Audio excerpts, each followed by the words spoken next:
In an age when the world was young and the gods still walked among mortals, there existed islands born from the tears of celestial beings. It is said that when the divine sword stirred the primordial ocean, droplets fell and became land, fragments of heaven scattered across the sea. These islands held secrets older than memory, landscapes that belonged not to the realm of men, but to the space between waking and dreaming, where stone could speak and water carried the voices of eternity.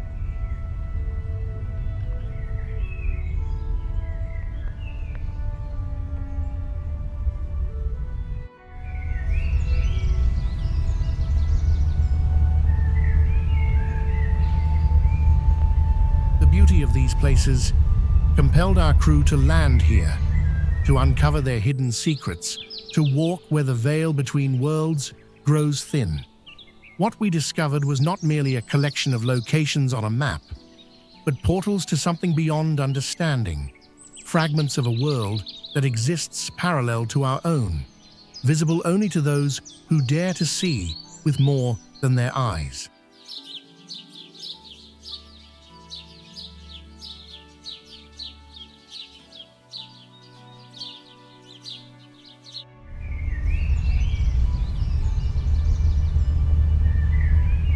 This is Japan.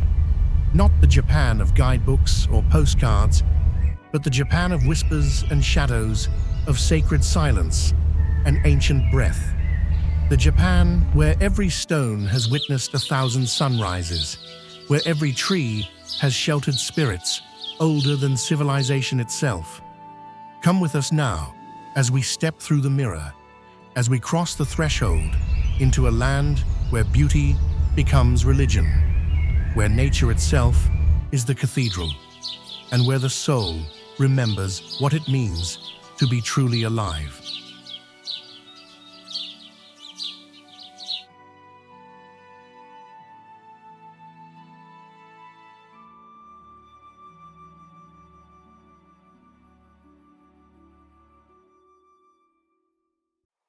Far beyond the edge of the ordinary world, where clouds gather like pilgrim souls, there rises a presence so commanding that even the sky bows before it.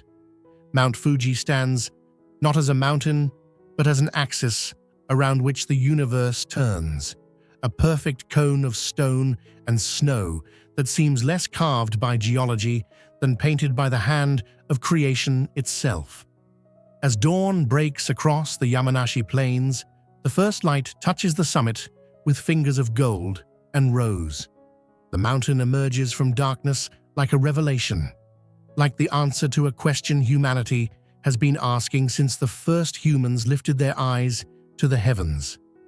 The snow that crowns its peak holds the color of ancient pearls, luminous and otherworldly, catching fire in the horizontal rays of morning. The air here is different. It carries a weight, a presence, as though the mountain breathes, and its exhalations become the wind that moves through the valleys below.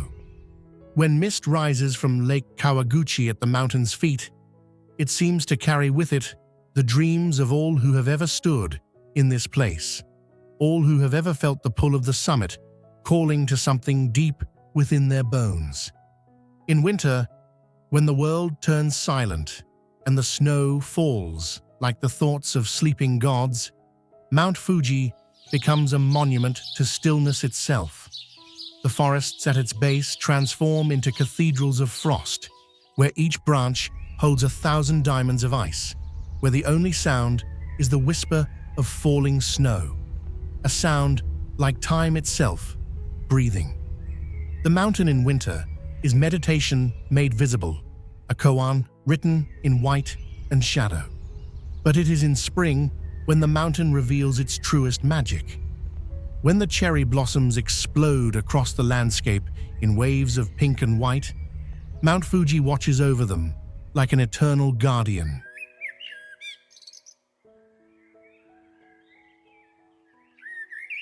Deep in the western reaches of Kyoto, Where the modern world begins to fade like a half-remembered dream, there exists a passage between realities.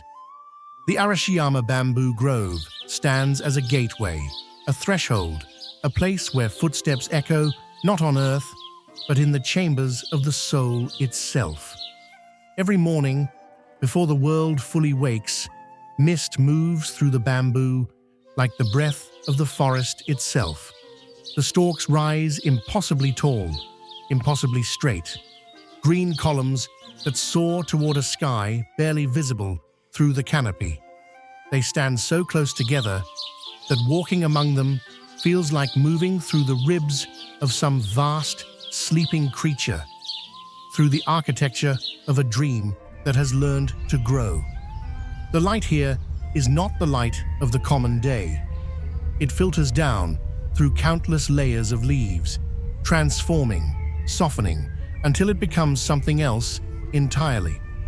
A luminescence that seems to emanate from the bamboo itself, as though each stalk contains its own source of illumination. The air glows green and gold, and shadows dance between the stalks with choreography that belongs to no music humans have ever written. When wind moves through Arashiyama, the bamboo sings. It is a sound unlike any other in nature, a hollow knocking, a woody whisper, a creaking chorus that could be the voice of the earth itself, speaking in a language older than words. Each stalk brushes against its neighbors, and the friction creates rhythms that pulse through the grove like a heartbeat, like the breathing of the planet, like the slow percussion of time itself, keeping count of its endless passage. To walk the paths of Arashiyama is to walk through silence made visible. Even when visitors fill the grove, their voices seem to fade, absorbed by the density of the bamboo, swallowed by the layers of green. Conversations become whispers, whispers become thoughts, and thoughts dissolve into the greater quiet. In the southern hills of Kyoto, where the boundary between earth and heaven grows uncertain, there begins a pathway that seems to have no end. Fushimi Inari Shrine rises like a vision, thousands upon thousands of vermilion torii gates cascading up the mountainside, each one a threshold, each one a promise, each one a step closer to something that can only be felt, never named. As dawn breaks over the shrine, the first light strikes the torii gates and sets them ablaze. The vermilion color, chosen by ancestors who understood the power of hue and symbol, seems to contain its own fire, its own heat, its own living presence. The gates glow, as though lit from within, as though each wooden arch holds a fragment of the sun itself, burning but never consumed. The path begins at the base, with gates so massive they could admit giants, structures that dwarf the humans who pass beneath them. But as you climb, as you ascend into the realm of the mountain spirits, the gates grow smaller, more intimate, until they press close on either side like a tunnel through reality itself. To walk this path is to move through a passage that exists outside of time, where each step takes you further from the world of men and deeper into the world of the sacred. Between the gates, stone foxes stand as guardians. These kitsune, messengers of Inari, watch with eyes that seem to follow movement, that seem to contain an intelligence both ancient and alien. Some hold keys in their mouths. Keys to what? To rice granaries, say the scholars. To the mysteries of transformation, say the mystics. To the locks that hold the doors between worlds closed, say those who have walked here at midnight when the veil grows thin. The vermilion of the gates bleeds into the green of the forest, creating a visual symphony of complementary colors that makes the eye sing. Moss grows thick on the stones beside the path, emerald and jade, studded with tiny ferns that sprout from cracks in the ancient rocks. The contrast is so vivid it seems artificial, as though painted by an artist who cared nothing for subtlety, who wanted only to create beauty so intense it borders on pain.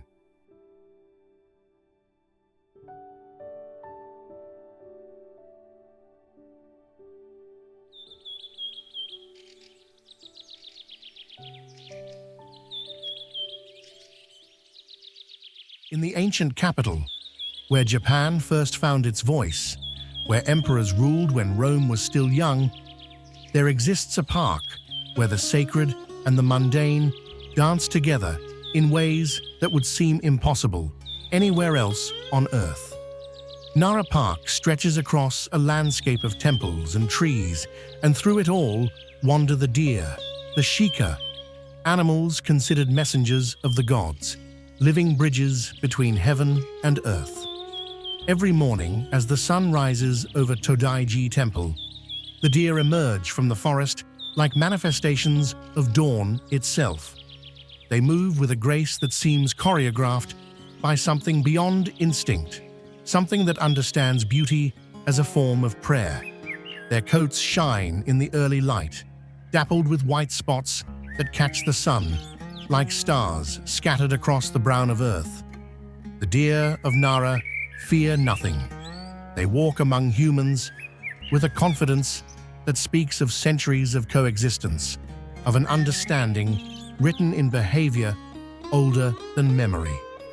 They approach visitors with curious eyes, liquid and deep, eyes that seem to hold a wisdom that has nothing to do with human intelligence, but everything to do with presence, with being so completely in the moment that past and future cease to exist. When the deer bow for food, they perform a gesture that mirrors the human bow, the sacred greeting of respect that defines Japanese interaction. To see an animal bow feels like witnessing the erasure of the boundary between species, between the human and the more than human, between the mundane world and the world of spirit. The deer bow, and in that gesture, they acknowledge something, they participate in something, they become part of a conversation that predates language itself. In autumn, when the leaves of the ancient ginkgo and maple trees turn gold and crimson, the deer move through carpets of fallen color, like ships sailing on seas of fire. The contrast of their brown bodies against the brilliant ground creates tableau that photographers chase, that artists try to capture, that visitors carry home in their memories like precious jewels, like fragments of a world more beautiful than the one they left behind. The great Buddha of Todaiji watches over it all, a bronze giant that sits in meditation within the world's largest wooden building. The Buddha rises 15 meters high, his right hand raised in a gesture of blessing, his face serene with the peace that comes from seeing beyond illusion into the heart of reality. The deer wander past the temple as though the Buddha is simply part of the landscape, another tree, another stone, another element in the grand composition of Nara. But it is in the smaller shrines scattered throughout the park where the true magic reveals itself. Kasuga Taisha, with its thousands of stone and bronze lanterns, creates a passage through dappled light and shadow. When the lanterns are lit during festivals, the shrine becomes a constellation brought to earth, a galaxy of flame that transforms the night into something holy. The deer move through this light like spirits themselves, their eyes reflecting the glow, their bodies casting shadows that dance with the flickering of the lamps. In spring, cherry blossoms explode across Nara Park in clouds of pink and white. The deer stand beneath the trees as blossoms fall around them like soft snow, like blessings descending from a generous heaven. They eat the fallen flowers, taking beauty into themselves, becoming beauty, participating in the cycle of growth and decay and rebirth that governs all things.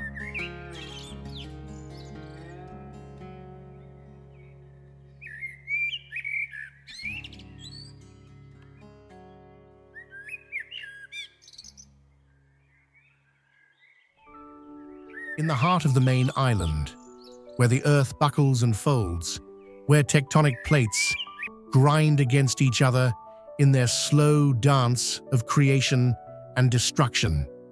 There rise mountains that could have been transplanted from the Himalayas, that carry snow on their shoulders even when the valleys below burn with summer heat.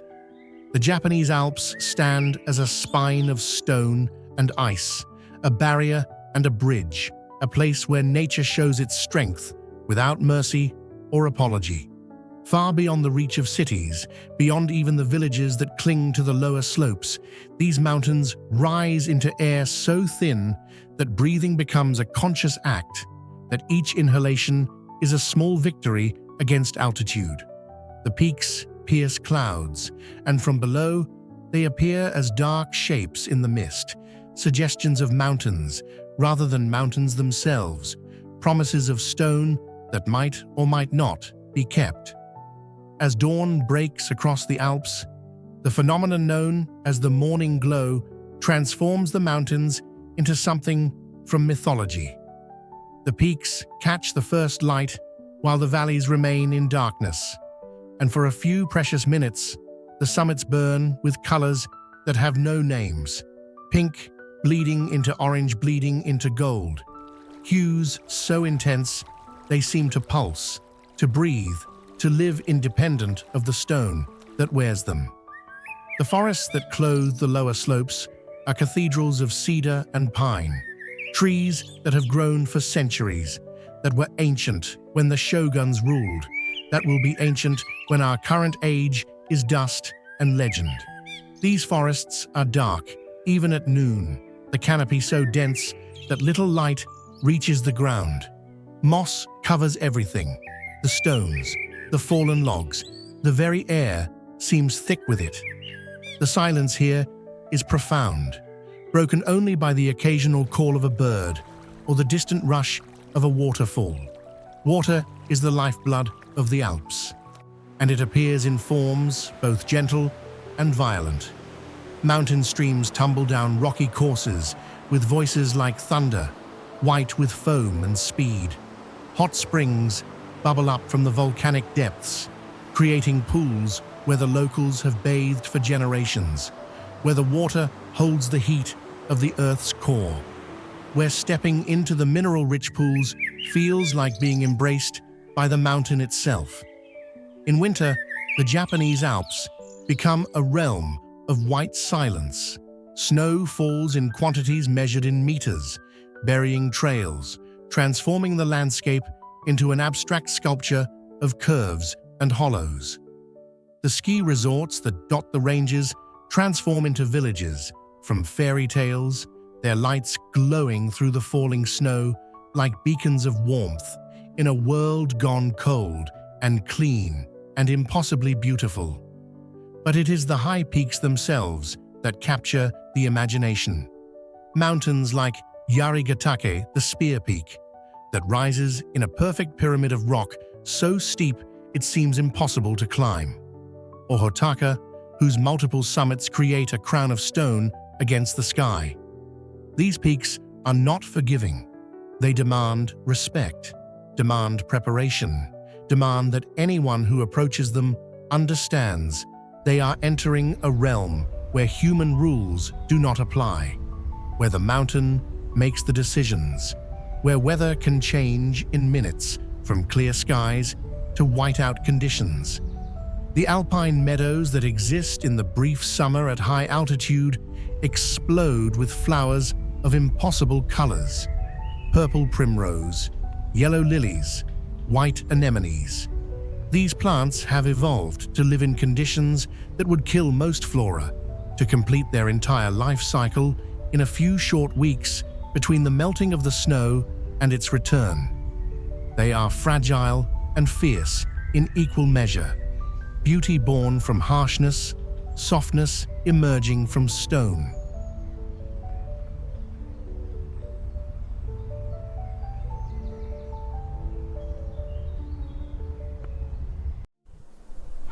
On the northeastern coast, where the Pacific Ocean meets the land with a gentleness unusual in that often violent interface, there exists a bay scattered with islands like a poem scattered with words, each one necessary, each one perfect, each one contributing to a whole that is greater than any summation of parts. Matsushima Bay holds within its waters over 200 islands, each one covered in pine trees, each one shaped by wind and wave into forms that seem carved by the hands of artist gods. Every morning, as mist rises from the water, the islands emerge slowly from obscurity, materializing like thoughts becoming real, like dreams finding form. They appear first as shadows, as suggestions, as dark shapes in the pale light. Then, as the sun climbs and the mist thins, they reveal themselves fully.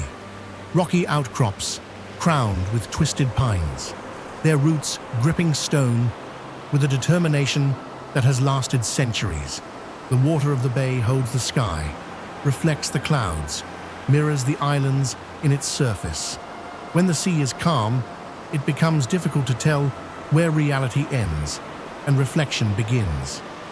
The islands float twice, once in air and once in water, and the space between them shimmers with light that seems to emanate from the bay itself, from some luminous source beneath the waves. The pine trees that cover the islands are not tall and straight, but gnarled and ancient, shaped by salt wind into forms that could have been sculpted intentionally. They lean and twist, their branches reaching in directions determined by decades of storms, by the prevailing winds, by forces that work slowly but without rest. These pines are survivors, warriors of the vegetable kingdom who have learned to thrive in conditions that would kill lesser trees. Small boats drift through the bay, their wakes creating V-shapes in the water that spread and fade and disappear. The boats carry visitors through channels between the islands, under natural arches carved by waves, past rocks that hold shrines so small they could shelter only spirits. The sound of the engine seems intrusive in this place, seems to violate some unspoken rule about silence, about respect, about approaching beauty with reverence rather than hurry. On the largest island, temples cling to the rocks like barnacles of faith. Zuiganji Temple, with its caves carved directly into the cliff face, holds statues of Buddha and Bodhisattvas that watch over the bay with eyes of stone. These caves are cool even in summer, and the air inside them carries a smell of age, of incense, of countless prayers offered over countless years by people seeking peace, seeking enlightenment, seeking some answer to questions they might not even be able to articulate. At sunset, Matsushima Bay becomes a canvas for light. The islands turn to silhouettes, black cutouts against a sky that burns through every shade of orange and pink and purple. The water catches these colors and amplifies them, creating a scene so beautiful it borders on the unreal, so perfect it seems to be a painting rather than a place, a work of art rather than a work of geology. The bridges that connect some of the larger islands to the mainland are marvels of crimson-painted wood, arcing structures that seem too delicate to carry weight but have stood for generations. To cross these bridges is to transition from one world to another, to step from the mundane shore onto islands that belong to a different reality, where time moves differently, where the concerns of daily life fade like the mist that rises each dawn. Rising from the plains of Hyogo Prefecture, white against the sky like a bird, frozen in the moment of ascent, there stands a structure that seems to defy the very concept of building, that appears less constructed than grown, less designed than dreamed into existence. Himeji Castle, known as the White Heron, because of its brilliant white walls and the way its roof lines seem to spread like wings, represents the absolute pinnacle of Japanese castle architecture, a masterpiece of engineering that doubles as a work of art. As dawn breaks over the castle, the first light strikes the white walls and sets them glowing as though illuminated from within. The plaster that covers the walls is not merely white, but possesses a quality of luminescence, as though the builders mixed into the mortar some essence of moonlight, some fragment of clouds, some powder ground from the bones of pure color itself. The castle rises in tiers, each level slightly smaller than the one below, creating a pyramidal structure that draws the eye upward, always upward to the main keep that crowns the whole like a final exclamation, a culmination, a statement of absolute authority and absolute beauty made simultaneously. The roofs curve at their edges, sweeping upward in lines so graceful they seem to be in motion, frozen mid-flight, captured at the instant of highest beauty. To approach the castle is to enter a maze designed to confuse enemies, to turn triumph into frustration, to transform the straightforward into the labyrinthine. The paths spiral and double back, leading to dead ends, to walls that seem to offer passage, but grant only barriers. Gates open onto courtyards that lead to more gates, to more walls, to a progression that teaches humility, that reminds the visitor that the castle will reveal its heart only to those patient enough, respectful enough, determined enough to earn the privilege. The defensive features are as beautiful as they are effective. Stone walls rise in gentle curves rather than straight lines. The traditional mushagaishi slope that makes climbing impossible while creating visual rhythms that please the eye. Holes in the walls allow defenders to fire arrows or drop stones on attackers. But these murder holes are arranged with such symmetry, such careful spacing, that they become decorative elements, death rendered aesthetic. Inside the castle, the wooden corridors smell of cedar and age, of the accumulated years of a building that has stood since 1609, that survived wars and earthquakes and fires that consumed lesser structures. The floors creak under footsteps, a deliberate design feature, nightingale floors, that sing when walked upon, that made silent approach impossible, that turned every intruder into an announcer of their own presence. From the top floor of the main keep, the view stretches across the city of Himeji and beyond, to mountains in the distance, to the sky above. The windows are small, more suited to observing than to admitting light, designed for a time when castles were fortresses first and residences second, when beauty had to accommodate brutality, when art served function. In spring, when cherry blossoms explode across the castle grounds, Himeji becomes a vision of pink and white, of softness and strength existing in perfect balance. The trees that line the moats and cover the grounds transform into clouds of blossoms, and petals fall like snow, covering the ground, floating on the water, catching in the castle's angles and corners like fragments of spring, itself seeking places to rest. The stone foundations of the castle are massive, stones fitted together with such precision that no mortar was needed, only the skill of master masons who understood that the right rock in the right place with the right angle could create strength that would outlast empires. Some of these foundation stones are enormous, tons of weight, positioned with tools and techniques that seem impossible even with modern equipment. Yet they have held for over 4 centuries, without shifting, without settling, without surrender.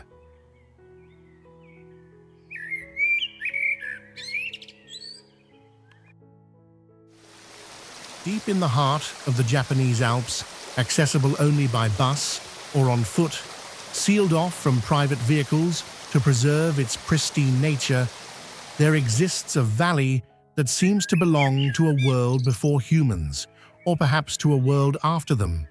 A place where nature shows what it can achieve when left to its own devices, when allowed to express itself without constraint or compromise.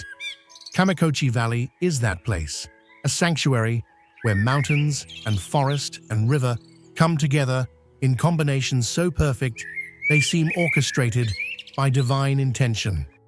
Far beyond the last village, beyond the last farm, beyond the last evidence of permanent human habitation, the valley opens like a secret revealed, reluctantly. The Azusa River runs through its center, fed by snowmelt from the peaks that tower on every side. The water is so clear, it appears almost invisible, revealing every stone on the riverbed, every pebble, creating patterns of light and shadow that shift and flow with the current. As dawn breaks over Kamikochi, the peaks catch fire. The Hotaka Range, rising over 3,000 meters, glows pink and gold against a sky still dark with night. The transformation happens slowly, light creeping down the mountainsides, like honey poured from heaven, illuminating ridge after ridge, revealing the snow that persists year-round on the highest slopes, setting the glaciers ablaze with reflected dawn. Japan is a land shaped not only by what is seen, but by what remains hidden. Beyond the crowded streets and famous landmarks exists a quieter Japan, one of forgotten paths, sacred forests, remote islands, and ancient places preserved by time. These secret locations tell stories rarely spoken, where nature and history exist in perfect balance. In discovering them, we come closer to understanding the true spirit of Japan. If these hidden places have inspired your curiosity, let this journey continue. Subscribe to the channel and enable notifications to stay connected to stories that go beyond the surface. Stories of secret worlds, forgotten paths, and places still untouched by time. Every new discovery begins with awareness, and every journey continues with those who choose to follow.